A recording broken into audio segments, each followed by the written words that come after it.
So hi, welcome to Noise Podcast for Toys R Us Deli Counter. We're gonna ask them some questions today. I'm gonna start. So what inspired you to start the project, and what does that project name mean?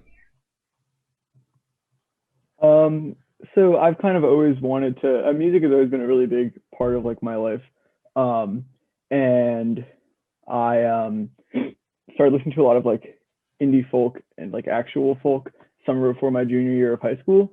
And so I went into this music store right near my school and started, I was just like, can I try playing your banjo? I'd never played banjo before. I had a little bit of experience with guitar, but not, yeah, I just didn't really care about it as a kid.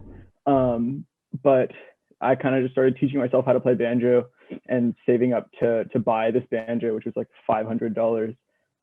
Yeah, it was insane. It was actually bonkers. And yeah, and so I was like, oh, I can like, this is music I can make. I can make kind of like, I was listening to a lot of Field Medic at that point, and still do. Um, and I was just like, oh, I can make music like this. And eventually it kind of evolved to a point where I was like, oh, I can use electric guitar. Um, but yeah, it was originally going to be an indie folk project. Um, so yeah. Okay. Solid. And the band name or Oh, project the name. name. Mm-hmm. Yeah. A lot of people have asked me what it means. I kind of asked myself that question a lot. Yeah. I was just like mowing my lawn, and I was like, what if at a Toys R Us there was a deli counter where they chopped up the old stuffed animals and were like, this is the food. I don't know why. I was just like, yeah, this is it. And so then I was like, this is my project name, and I kind of hate it a little bit. There have definitely like been times when like, what if I changed it to like something that made more sense? But I think I'm kind of stuck with it at this point because I kind of think it's funny. Yeah. I mean, you put out an EP under it. You're contractually obligated to keep it. Yeah, you're kind of stuck with it now. You can't break up this project either because it's just you, and you're not allowed to end it because I said so. Mm-hmm. Yeah. Yeah. My drum machine would be mad at me. I mean, I can't. Exactly. You can't annoy the computer. Oh, that too. Yeah, don't cause fake drama with your fake band members. Okay, so congrats on your newest release, greeting card. How do you felt the response to the EP so far? It's okay. I'll just like re-upload someone else's music.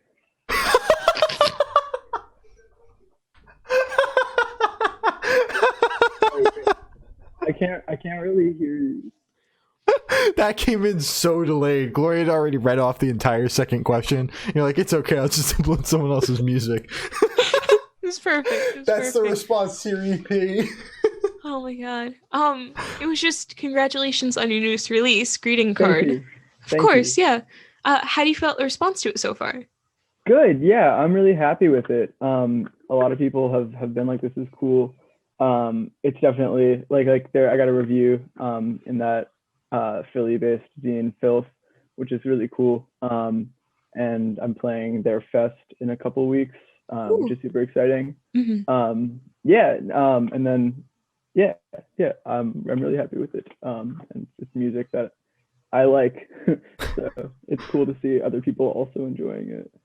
Yeah, it's always good. Yeah. So is there any meaning behind the EP name? So this was probably like about a week after I finished recording and everything.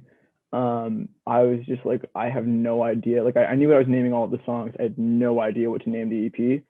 And I was in Giant grocery shopping with my dad. And I saw a rack of like greeting cards, and I was like, oh, well, that would kind of work because it's like my introduction, I guess. It's like my first EP.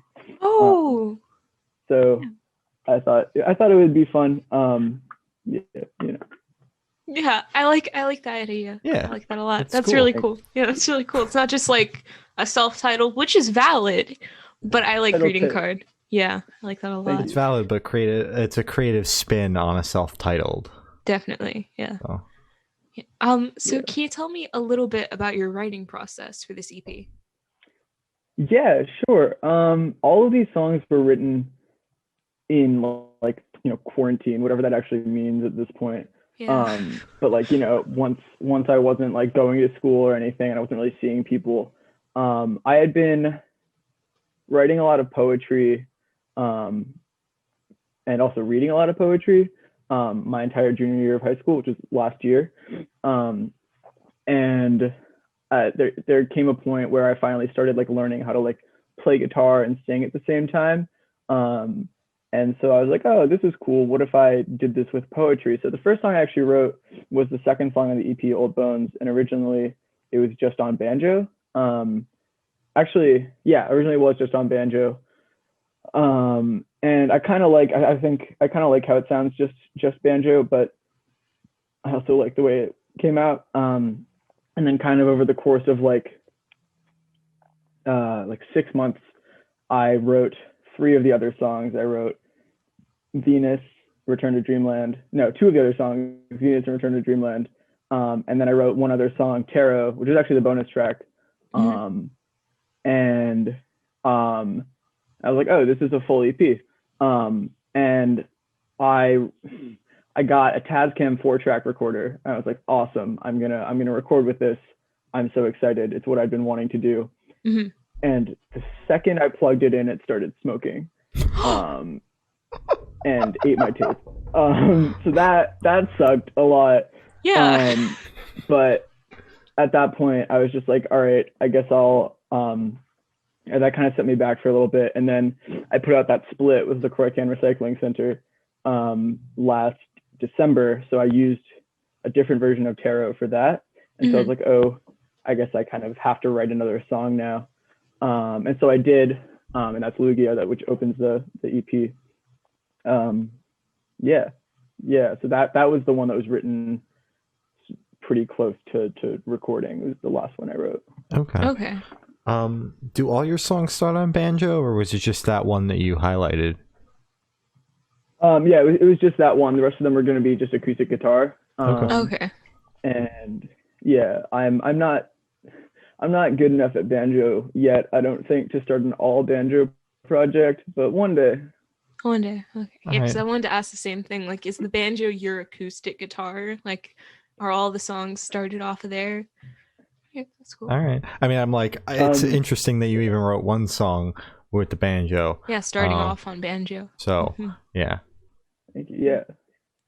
And it's still, I mean, the banjo's still on the track, and there's banjo on the other song on the split I put out, which is fun, but it's less loud. All right. So where was your headspace at while you were writing this EP? I know you said quarantine, so I guess that had to at least be part of it. Yeah. So part of it was definitely quarantine. I was just like really bored, and I was like, well, I can't go to shows. I'm listening to so much music right now because I have nothing else to do. And I was just like, well, I want to like escape. And that was kind of my headspace when I started writing Old Bones. And it ended up being more of a song about like death and like aging, which was not really my intent. But I'm really, it's definitely one of my favorite songs I've written. And then for Venus, it's about my girlfriend. She and I, it was just like, I was very happy. And then Lugia is also about her, but it's kind of the converse of that, where she went to college, and I was like missing her. So it's like, damn, this sucks. And then Return to Dreamland is about a friend of mine, and just kind of like everything that he and I had gone through together, and not together over the course of like a couple of years. Okay. Very cool. Solid. So what band artist influences do you think you can hear the most in this EP, if any? For sure, Field Medic is like the one I would say. I don't know if other people would say that, just because I don't really know how my music sounds to other people, but just because like I know, like, because like the drum machine is definitely very similar to his kind of thing. and I feel like he really inspired me in terms of writing too. Mhm. And originally the sound I was gonna have, to a point where I was like, oh, this sounds a little too derivative. So I think it sounds less like it sounds less like he's an inspiration of mine now, with the way it turned out. But I would still say it's pretty clear. I don't know. Okay. I mean, what you hear doesn't have to be what other people hear. So, like, if that was Right. your influence for the EP, it doesn't matter what other people were hearing. For sure. So this question should be like super, super quick. Off the top of your head, I want you to describe the EP for new listeners in 3 words. No more, no less, as fast as you can. Right now. Sad banjo. Shit. Sad banjo shit. Sad again. Sad banjo So shit. sad, banjo, sad. Yes. Yeah. Okay. So kind of in the same vein of that last question, is there a certain feeling or emotion you want your music to invoke in the listener? Or is it just kind of like a take as you will? Yeah, that's a good question. I don't know. I didn't really. The thing is, originally I wasn't writing these songs for other people to hear, per se. Like I wasn't like keeping them, under wraps or anything. But it was more just like kind of me putting my feelings onto paper and then putting instruments behind that. So I guess it's less. I don't know. It's less about what I want other people to feel and more just like this is what I'm feeling. Okay. Okay, that's valid. Makes sense, yeah. So where do you see this project in the next 5 years, and are you working on anything new that you might be able to spill the beans on? Mm-hmm. I promise we won't Yeah. tell. I'm glad. As long as you won't tell. We're not then going yes, to I tell. can spill the beans. Not going to post it on the internet or yeah. anything. Great. Okay. As long as no one will hear this. Yeah. Yeah. No, I have early summer. We'll see a little 4-way split with three bands / projects who put out EPs or albums last year. I don't know how much more I'm allowed to say. So I got some guesses bouncing around That's in my pretty head. cool. Yeah. Okay. Wait, can you tell us do you now? after Actually, the I interview? would like to hear some guesses. Oh, yeah. Yes, for Go sure. for it, Shane. Yeah, let's hear some guesses. Yeah. I'm feeling like Klaus, the person that you just put a split out with, possibly might be on that one. And then they used to go by Matt. I don't know what they go by now. We interviewed them about their project Tabletop Games, but now they've got that band. That's games, yeah. So those are my guesses. I can neither confirm nor deny. Okay. But I can say that the at least for my 2 songs, the sound is definitely a little different from Greeting Card. It's a little more inspired by other kind of like DIY bands. So there's a little bit of riffage, which is fun. Not a lot, no promises for anything good, but it's sure there. In terms of the next 5 years, I don't know. I think it would be cool for this to become a full band, but I also kind of hate the name a lot, and to the point where I might just like put out a second EP and then call it quits and start a different band. Oh my god. Wait, do you have any names? We'll see. Do you have any names for the possible new project? I have a couple of names. None of them are good. All of them are in kind of their first stages. None of them are like as bad as Toys R Us Deli Counter though, and that's the important. That's thing. a win. Yeah, definitely. Yeah. So for the last couple questions, we're actually going to shift away from music, if that's okay with you. Absolutely. Sick. So we're going to go straight to Death Row. Boom. So hey, actually, before that, I have a question for you. Oh no. What would you do if someone said no to that? I would say, well, too bad. That's not okay with me. Too bad. Right, If cool. they We're said going to it's Death not Row. okay, I'd be like, okay, so then that's all the questions we have today. Is there anything that you would like to plug? And just end the interview. If they don't want to have fun, I don't want to have fun. You have a point. Okay, so that's what we're doing. Wait, no, I want Death Row. You do. Okay. So we're going there. If you're on Death Row, what would your last meal be with a drink? With a drink. Okay.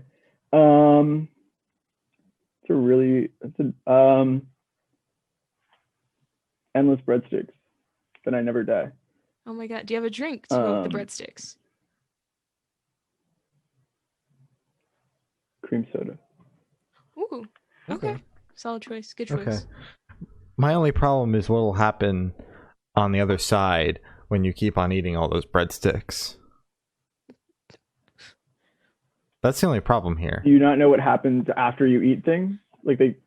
Yeah, I know, but like, there's not going to be a toilet there, and your hands are going to be chained to the table because that's how I'm envisioning it in my head. So like, you've just got enough room to reach the breadstick and then like bend over and put it in your mouth. In my world, that's exactly what's happening. So you can't like, you're just going to wind up shitting yourself. So I don't know how long you'd want to live. I mean, that's better than dying. Yeah. Yeah, but I don't know if I'd want to live like that. Yeah, I'd rather. A fair point. Well, they do. So. I would. Yeah. So if you could live in one fictional world for a week, exactly, where would you live? Pokemon. Nice. All right. Wonderful. That was nice and quick. That was quick, yeah. So I have the honor of asking the last question. Every single person we've spoken to has actually said it is the most important question. What is your favorite color? Lavender. That's Banger. a nice color. Very nice color. We don't hear it enough. We don't. So true. So as Gloria said, that's all the questions we have today. Is there anything that you would like to plug? Yeah. Listen to the Lavender Sprig song. I played banjo on it. It's awesome. Grayson's super talented. Stream LaCroix Can Recycling Center. They have an EP coming out soon. Listen to Klaus and the Cider Sippers, Eddie and the Jawbreakers, Wife Lost Y, other good music. Yeah. Banger. Well, thank you for sitting down with us. This has been Toys R Us, Deli, Counter, and Really Good Noise podcast.